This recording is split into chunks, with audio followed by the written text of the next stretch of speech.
Hello students, this is Meenu. Welcome back to learning point. कैसे हैं आप सब? आई होप आप सब अच्छे होंगे। आज हम स्टार्ट कर रहे हैं एक नया चैप्टर। पिछले 2 चैप्टर हमने ज्योग्राफी के चैप्टर्स किए थे, जिसमें फर्स्ट था सोलर सिस्टम, सेकंड था ओशंस एंड कॉन्टिनेंट्स। तो आज हमारा जो चैप्टर है वो हिस्ट्री का चैप्टर है, आर ग्लोरियस पास्ट, कि हमारे पास्ट में कैसा सिस्टम था, पास्ट में कैसे कैसे घर होते थे, कैसे कैसे बिल्डिंग्स होती थी। इन सब के बारे में आज हम पढ़ेंगे बहुत इंटरेस्टिंग वे से, लाइक अ कन्वर्सेशन, क्योंकि इस पूरे चैप्टर में ही कन्वर्सेशन के माध्यम से आपको बिल्डिंग्स के बारे में, आपको पास्ट के कल्चर के बारे में सब कुछ बताया हुआ है। This is very interesting chapter. बहुत इंटरेस्टिंग वे से करेंगे, तो आप वीडियो को लास्ट तक ज़रूर देखना। तो शुरू करते हैं आज का लेक्चर हमारा। Chapter number 3, are glorious past. First of all let's begin some questions. तो फर्स्ट क्वेश्चन है यहाँ पर, in which continent is India located. India कौन से कॉन्टिनेंट में है? इंडिया एशिया कॉन्टिनेंट में है। Fine. Name the 2 other countries located in this continent. और एशिया कॉन्टिनेंट में और कौन कौन सी कंट्रीज हैं? 2 कंट्रीज के नाम बताने हैं। हमारे इंडिया के जो भी नेबर कंट्रीज हैं, और भी बहुत सारी कंट्रीज हैं जो एशिया कॉन्टिनेंट में ही हैं, लाइक पाकिस्तान, अफगानिस्तान, भूटान, नेपाल। और एक और बात बता दूं आपको, याद रखने वाली बात है कि जो वर्ल्ड की सबसे बड़ी कंट्री है रशिया, वो भी एशिया कॉन्टिनेंट में है। Okay. Do you know why south Asia is called the Indian सब कॉन्टिनेंट? आपको पता है कि साउथ एशिया को इंडियन सब कॉन्टिनेंट क्यों बोलते हैं? क्योंकि साउथ एशिया मतलब एशिया का जो साउथ वाला पार्ट है, उसमें मैक्सिमम एरिया जो है इंडिया ने कवर किया हुआ है। आपको पता है हमारा इंडिया बहुत बड़ी कंट्री है। कॉन्टिनेंट के एक पार्ट को सब कॉन्टिनेंट बोलते हैं, मतलब कि बड़ा पार्ट कॉन्टिनेंट का। तो इंडिया को इसलिए सब कॉन्टिनेंट बोलते हैं। ओके, चलिए आगे बढ़ते हैं। Earlier we learn about continents and oceans of the earth. पहले हमने अर्थ के ओशंस और कॉन्टिनेंट्स के बारे में पढ़ा था। Now let's learn about the people who lived in the first cities of Indian सब कॉन्टिनेंट। और इंडिया के सब कॉन्टिनेंट्स में जो फर्स्ट सिटीज डेवलप हुई थी, जो फर्स्ट सिटीज एमर्ज्ड हुई थी, मतलब कि होंद में आई थी, पता चला था फर्स्ट सिटीज का, उनके बारे में पढ़ेंगे। और वहाँ पर कौन से लोग रहते थे उनके बारे में पढ़ेंगे। तो यहाँ पर जब फर्स्ट सिटीज जब डेवलप हुई थी इंडियन सब कॉन्टिनेंट में, तब यहाँ पर कौन से राजाओं का रूल था? गुप्ता किंग्स का रूल था उस समय। तो अब तक हमने क्या पढ़ा? अब तक हमने पढ़ा कि इंडियन सब कॉन्टिनेंट में कुछ सिटीज डेवलप हुई थी, और उन सिटीज़ के ऊपर, उस एरिया के ऊपर जो सिविलाइजेशन डेवलप हुई थी, किनका राज था? गुप्ता किंग्स का। ओके, अब हम मैप के माध्यम से थोड़ा सा देखेंगे, फिर इसको और ज़्यादा एक्सप्लेन करेंगे, आपको और भी अच्छे से समझ आ जाएगा। तो जो सिविलाइजेशन यहाँ डेवलप हुई थी, इसका क्या नाम था? Indus valley civilization. और इसका नाम इंडस वैली सिविलाइजेशन क्यों पड़ा? क्योंकि ये इंडस रिवर, जो ये रिवर ये देख रहे हो ना आप, या ब्लू कलर से लिखा हुआ है, ये इंडस रिवर है। ये रिवर पर बनी थी, इसीलिए इसको इंडस वैली सिविलाइजेशन बोलते हैं। ओके, ये जो ब्लैक डॉट के पास ये ब्लैक कलर से 2 नाम दिए हुए हैं, हड़प्पा और मोहनजोदड़ो, ये यहाँ की इंपॉर्टेंट सिटीज हैं। कहाँ की? इंडस वैली सिविलाइजेशन की। और ये ऊपर हिंदू कुश एक पर्वतमाला है, यानी कि माउंटेन रेंज, जो कि हिमालयस का एक पार्ट है। उसके बाद यहाँ पर Thar desert, Arabian sea, bay of Bengal, Indian ocean. जैसे हम सबको पता ही है कि हमारा जो इंडिया है 3 बिग वाटर बॉडीज से घिरा हुआ है तीनों तरफ से, इसीलिए इसको पेनिनसुला भी बोलते हैं। जैसे कि 3 वाटर बॉडीज कौन सी? अरेबियन सी, इंडियन ओशन और बे ऑफ बंगाल। लेकिन हम यहाँ बात कर रहे हैं इंडियन सब कॉन्टिनेंट में इंडस वैली सिविलाइजेशन, जो कि इंडस रिवर पर बनी थी। इसकी 2 प्रमुख जो सिटीज़ थी वो कौन सी थी, हड़प्पा और मोहनजोदड़ो। ये आपके याद रखने वाली बात है। ओके, इसके बाद जो यहाँ पर डायनेस्टी थी, गुप्ता डायनेस्टी, गुप्ता किंग्स जो थे जिन्होंने यहाँ पर शासन करके रखा हुआ था, उन्होंने अपने एरिया को और ज़्यादा एक्सटेंड कर लिया था, जिससे ये सिविलाइजेशन जो एक्सटेंड हो गई थी। देखिए, extend of Gupta kingdom. Okay, जैसे यहाँ देखिए आपको लाइट ब्राउन कलर से extend of Indus valley civilization आपको ब्राउन ब्राउन कलर से यहाँ से दिखाया हुआ है ना, वैसे यहाँ डार्क ब्राउन कलर से गुप्ता किंगडम को दिखाया हुआ है कि गुप्त जो शासक थे, गुप्त किंग्स थे, उन्होंने एक्सटेंड करके इंडस वैली सिविलाइजेशन को कहाँ तक ला दिया था। देखिए ये सारा डार्क ब्राउन कलर है ना, जो ये डार्क ब्राउन कलर है सारा, इसमें मेन सिटीज़ जो आती हैं तक्षशिला, मथुरा और पाटलिपुत्र, ये 3 मेन सिटीज़ थी इनकी, इम्पॉर्टेंट सिटीज़। तो जो ये थी, ये तो सिटीज़ थी, और ये पाटलिपुत्र जो गंगा के किनारे पाटलिपुत्र है, ये इनकी कैपिटल थी। ओके, चलिए आगे बढ़ते हैं। आगे इसको जो मैप में हमने पढ़ा था, इसको थोड़ा सा और डिटेल में पढ़ लेते हैं, इससे आपको और भी अच्छे से समझ आ जाएगा। तो फर्स्ट यहाँ पर है, do you know what a civilisation is. क्या आपको पता है कि सिविलाइजेशन क्या है? A civilisation means a well developed and organise human society. एक पूरी तरह से डेवलप और अच्छी तरह से मेंटेन की हुई एक सोसाइटी ह्यूमन बीइंग के द्वारा। Okay, the first non civilization of Indian subcontinent is Indus valley civilization. Harappa and Mohenjodaro were its first cities. तो हमने अभी आपको बताया कि जो फर्स्ट सिविलाइजेशन थी, कौन सी सिविलाइजेशन थी? इंडस वैली सिविलाइजेशन, और उसकी सिटीज कौन सी थी? Harappa and Mohenjodaro. Okay, the Indus valley civilization got its name from river Indus, okay, around which developed. The Indus Valley civilization exists roughly between 3000 BCE and 1500 BCE। Figure 3 जो कि हम आगे अभी देखेंगे, ये समझने वाली बात है कि रफली इसका जो टाइम पीरियड है वो 3000 BCE एंड 1500 BCE के बीच का समय है। ओके, तो इसको हम एक टाइमलाइन से पढ़ लेते हैं, टाइमलाइन से इसको एक समझ लेते हैं, फिर आपको अच्छे से समझ आ जाएगा कि BCE क्या चीज़ है। यहाँ पर देखिए हमें ये टाइमलाइन दी हुई है, और आप देख रहे हैं यहाँ पर एक रेड लाइन है छोटी सी। तो इस रेड लाइन के इस पार के जो टाइम पीरियड है वो BCE से दिखाया गया है, और इस पार का जो टाइम पीरियड है वो CE से दिखाया गया है। तो इसका क्या मतलब है, मैं इसको आपको मतलब बताती हूँ। जो यूरोपियंस थे उन्होंने ये टाइमलाइन का कॉन्सेप्ट हमें दिया था। ओके, यूरोपियंस के समय में, उस समय जीसस क्रिस्ट का जब बर्थ हुआ था वो एक इम्पॉर्टेंट इवेंट माना जाता था, तो उस टाइम पीरियड को उन्होंने 0 मान लिया था। ओके, लाइक यहाँ पर हम 0 लिख देते हैं, ठीक है, जैसे ये 0 से स्टार्ट हो रहा है समय, 0 से जो इधर को स्टार्ट हो रहा है समय, तो वो क्या हुआ, जब क्रिसस का बर्थ हुआ तो उस समय को वो CE बोलने लग गए कि कॉमन इरा, कि जीसस के बर्थ के बाद का जो इरा है जिसमें अब हम जी रहे हैं, लाइक पहले 1 से स्टार्ट हुआ होगा, अब 2020 हो गया, ये सारा कॉमन इरा है, ठीक है। और जीसस क्रिस्ट के पहले वाला जो टाइम पीरियड था उसको BCE, तो यहाँ पर B और बढ़ गया, तो B का मतलब यहाँ है before, before the birth of Jesus Christ, यानी कि before common era. Okay, understand. तो before common era and this is common era, ठीक है, जीसस के बाद वाला समय और जीसस क्रिस्ट के बर्थ के पहले वाला समय। जो हमारी इंडस वैली सिविलाइजेशन है वो जीसस के पहले वाले समय की सिविलाइजेशन है, यानी कि देखिए 3000 BCE और 1500 BCE के बीच का जो ये समय है, इंडस वैली सिविलाइजेशन इसमें डेवलप हुई थी, राइट। हमें अब इंडस वैली सिविलाइजेशन का पता चल गया प्रॉपर वे से। आगे हम पढ़ेंगे जो गुप्ता किंग्स थे, ठीक है, गुप्ता रूलर्स थे, जो उन्होंने उस समय पर अपना कॉन्टिनेंट के ऊपर, सब कॉन्टिनेंट के ऊपर क्या किया हुआ था, अपना राज बनाया हुआ था गुप्ता किंगडम्स ने।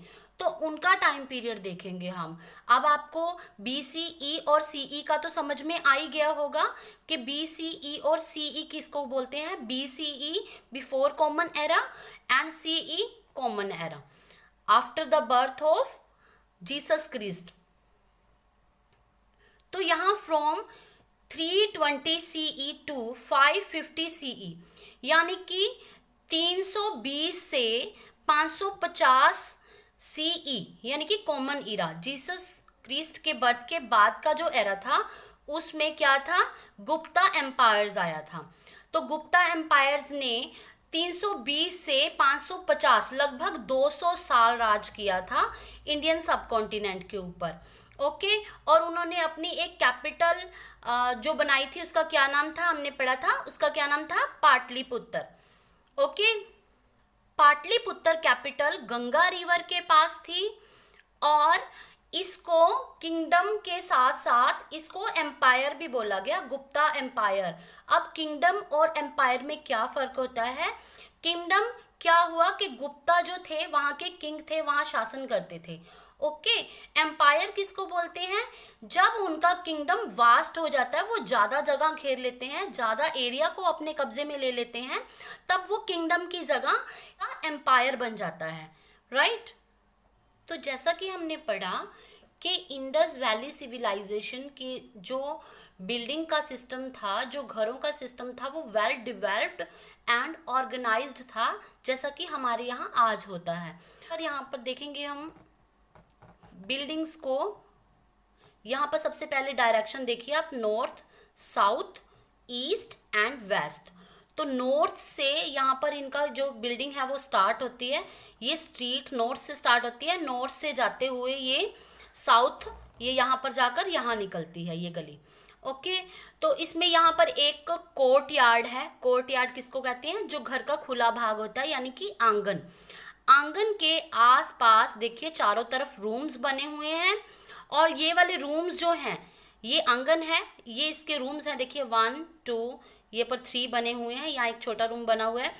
तो ये जो बैक स्ट्रीट है, जो वेस्ट साइड स्ट्रीट है ना, नॉर्थ टू साउथ आ रही है, जो यहाँ से, जैसे मैंने आपको पहले बताई थी, ये नॉर्थ टू साउथ स्ट्रीट आ रही है ना, ये यहाँ पर देखो, इसके बीच में से ये और छोटी छोटी स्ट्रीट्स निकल रही हैं, जो एक इधर की तरफ निकल रही है, एक इधर की तरफ निकल रही है।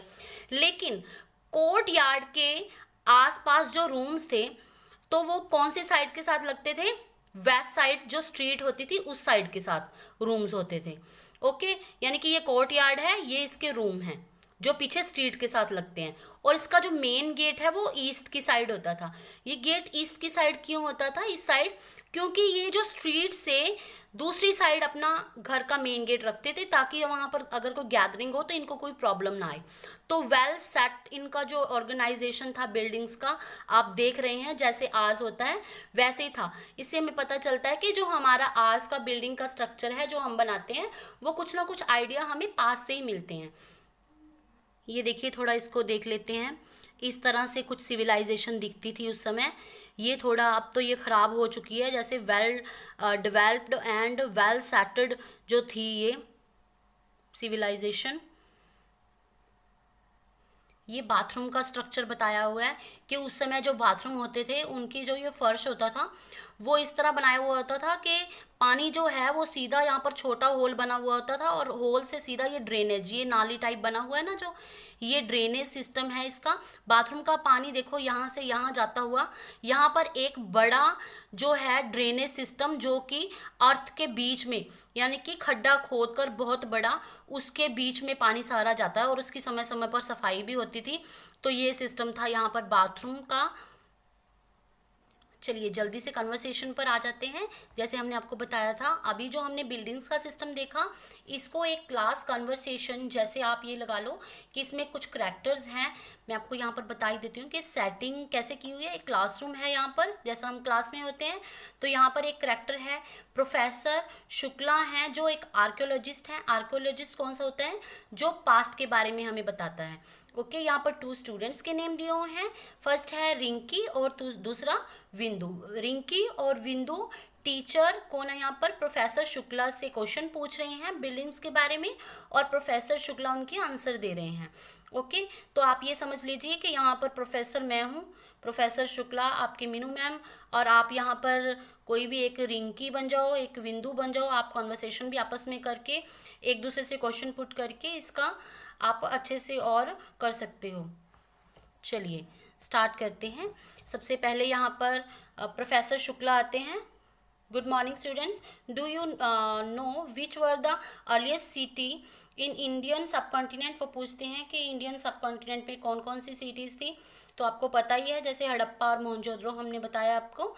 इसके बाद प्रोफेसर शुक्ला जी कहते हैं कि आप सही कह रहे हो, हड़प्पा और मोहनजोदड़ो वहाँ की सिटीज़ हैं, लेकिन वो पूछते हैं कि आपको पता है कि वहाँ पर पहले इंजीनियर और प्लानर्स भी होते थे टाउन को प्लान करने के लिए। तो रिंकी ने पूछा कि 5000 साल पहले इंजीनियर्स, उनको कैसे पता चला कि टाउन्स को प्लान भी कर सकते हैं। तो प्रोफेसर शुक्ला ने कहा बट इट्स ट्रू, लेकिन ये सच है कि उस समय जो थे इंजीनियर भी थे, their towns and cities were better planned and built than many of the modern day towns। और वहाँ पर इतने ज़्यादा वेल प्लान्ड सिटीज़ थी जैसा कि आजकल हमारे शहरों में होता है। रिंकी पूछती है how did they plan their towns and cities, वो कैसे प्लान करते थे अपने टाउन्स एंड सिटीज़ को। तो प्रोफेसर शुक्ला उनको बताते हैं कि वो एक ऊंचा प्लेटफॉर्म तैयार करते थे कोई भी बिल्डिंग बनाने के लिए। तो वो ऊंची ऊंची दीवारें होती थी वहाँ पर, ताकि अगर फ्लड आए या कोई एनिमीज उन पर अटैक करने आए तो वो अपने आप को सेफ रख सकें। नौ, जैसा कि फिगर 5 में मैंने आपको दिखाया कि जो स्ट्रीट थी वो नॉर्थ टू साउथ जाती थी और अदर स्ट्रीट्स इनमें से कट होके निकलती थी। Okay, look at the round corner of the street. आपने राउंड कॉर्नर भी देखा। राउंड कॉर्नर क्यों बना हुआ था? ताकि जो बैलगाड़ी बुलोक कार्ट यानी कि वहां से आते थे वो टर्न करके अच्छे से स्ट्रीट में जा सकें। विंदु कहती है was there any specific reason behind that, क्या इसके पीछे कोई स्पेसिफिक प्रॉपर रीजन है? प्रोफेसर शुक्ला बोलते हैं yes, the street were built in this way so that they could clean on their own by the wind, ताकि वो हवा से अपने आप साफ हो सके और जो बुलोक कार्ट है वहां से अच्छे से क्रॉस कर सकें। तो विंडो कहती है दैट्स मैग्निफिकेंट, मैग्निफिकेंट होता है बहुत अच्छा, ये तो बहुत अच्छा सुंदर आइडिया है। और वहाँ के जो हाउसेज हैं वो भी मैग्निफिकेंट हैं, वो भी बहुत सुंदर हैं। Look at the image of the house of Indus valley, these were built on both side of the street. तो इंडस वैली के जो हाउसेज हैं वो स्ट्रीट के बोथ साइड, दोनों साइड बने हुए हैं। They were made of sun dried और बेक्ड ब्रिक्स। तो आप देख सकते हैं जो हमने बची हुई बिल्डिंग आपको दिखाई है पीछे कि वो पकी हुई ईंटों से बने हुए हैं, कोई गारे मिट्टी से नहीं बने हुए हैं। These bricks were uniform in size, और ये ब्रिक्स एक ही साइज की होती थी। और उनके घर का जो मेन गेट था वो भी ईस्ट वाली साइड पे होता था, ताकि जो वेस्ट वाली साइड पर स्ट्रीट है ओवर गैदरिंग, ओवर क्राउडिंग, वहां पर लोगों के झुंड का उन पर कोई असर ना हो। दैट्स गुड आइडिया, रिंकी ने कहा। प्रोफेसर शुक्ला बोले ये वाकई में एक गुड आइडिया है। And all the houses had a courtyard, हर एक घर में एक कोर्टयार्ड यानी कि एक आंगन होता है। और इनके आंगन और बाथरूम का जो फर्श होता है, जो फ्लोर होता है वो स्लोपिंग होता है। स्लोपिंग कहाँ? जिस पर पानी ना रुक सके, ओके, वो सीधा पानी जो है नाली में जाए। रिंकी कहती है स्लोपिंग फ्लोर्स, स्लोपिंग फ्लोर्स कैसे? तो प्रोफेसर शुक्ला कहते हैं आप फिर से एक बार फिगर 7 में देख लेना, जैसे हमने आपको बाथरूम वाला दिखाया था पिक्चर, कि उसमें जो ड्रेनेज सिस्टम बना हुआ, कितना प्रॉपर वे से बना हुआ, और बाथरूम का पानी जो है वो सीधा स्लोपिंग फ्लोर से सीधा नाली में और उसके बाद एक बड़े ड्रेनेज सिस्टम में सीधा जाता है, जो बाहर गली में खड्डा खोदकर बनाया हुआ होता है। ओके, तो इसमें सब यही है कि उसको प्रॉपर वे से टाइम टू टाइम साफ भी किया जाता है बड़े खड्डे को। प्रोफेसर शुक्ला कहते हैं the drains were covered with stone slab. अब जो बाहर पूरा बड़ा खड्डा बना हुआ है जिसमें सारे घर का बाथरूम का गंदा पानी आता है, इकट्ठा होता है, तो उसको किससे कवर किया जाता है? एक बड़े सारे पत्थर की स्लैब के साथ, एक बड़ा सारा पत्थर, फ्लैट पत्थर उसके ऊपर रख दिया जाता है ताकि स्मेल बाहर ना आए। ओके, विंडो कहती है wow what a great sense of cleanliness they had, कि वो कितना सफाई से रहते थे। Professor Shukla tomorrow I will tell you about the big famous building of the Indus valley civilization and Gupta period.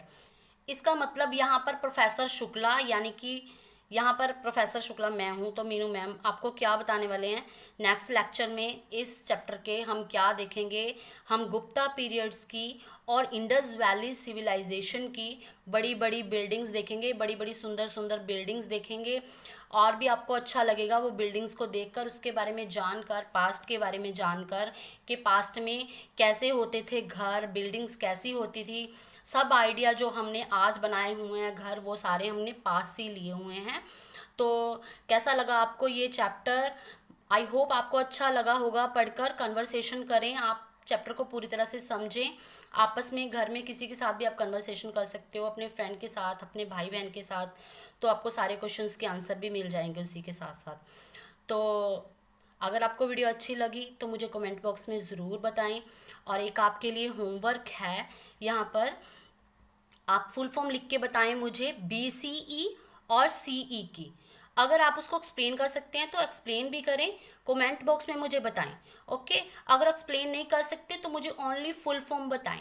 Okay, मिलते हैं नेक्स्ट वीडियो में, तब तक के लिए गुड बाय। और हाँ, होमवर्क करना नहीं भूलना आपने। Bye bye.